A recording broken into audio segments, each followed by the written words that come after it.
রামদীপ, কি অবস্থা, কেমন আছো? এই তো আছি কোন রকম যাচ্ছে আর কি। কোনোরকম কেন? আচ্ছা, ও ভালো কথা। ওই তো গতকাল ইন্টারভিউ ছিল, কি অবস্থা, কেমন হচ্ছে বলো তো? ইন্টারভিউ আরে কি খবর?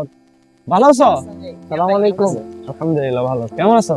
তো ভাই কেমন যাচ্ছে? এই তো আলহামদুলিল্লাহ ভালো যাচ্ছে। আচ্ছা, তোমাদের তো কালকে ইন্টারভিউ ছিল মনে হয়। হ্যাঁ, ইন্টারভিউ দিতে দিতে 20টা দিলাম, এখনো কোনো দেখা নাই চাকরি। ও ও আচ্ছা। তো দিলে 20টা, আমিও সব মিলাই 26টার মতো দিলাম আর কি। তো ও আচ্ছা। আসলে দিতে দিতে এমন একটা অবস্থা হয়ে গেছে, এখন এইভাবে যাচ্ছে দিনকাল। তেমন একটা না, ভালো। 5 বছর ধরে পাস করেছি, হ্যাঁ। কিন্তু ওই যে বাংলাদেশ, এখনো কোনো ভালোভাবে পাচ্ছি না। তুই টেনশন নিচ্ছিস কেন? তোরা কি এবারের এই জামায়াতের যে ইস্তেহারটা পড়িসনি বা দেখিসনি?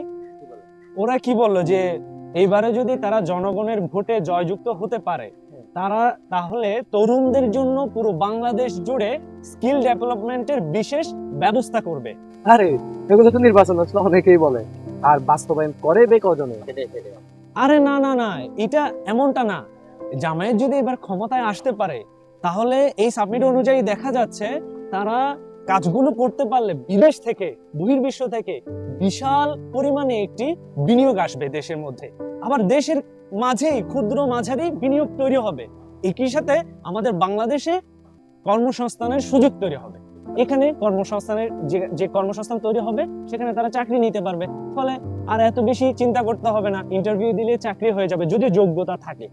সঠিক যোগ্যতা যদি থাকে, তাহলে বিভিন্ন কর্মসংস্থান যেহেতু আছেই, ঝরে যাওয়ার কোনো সুযোগ নাই, কোথাও না কোথাও হয়ে যাবে। ভালোই বলছে, ঠিক আছে।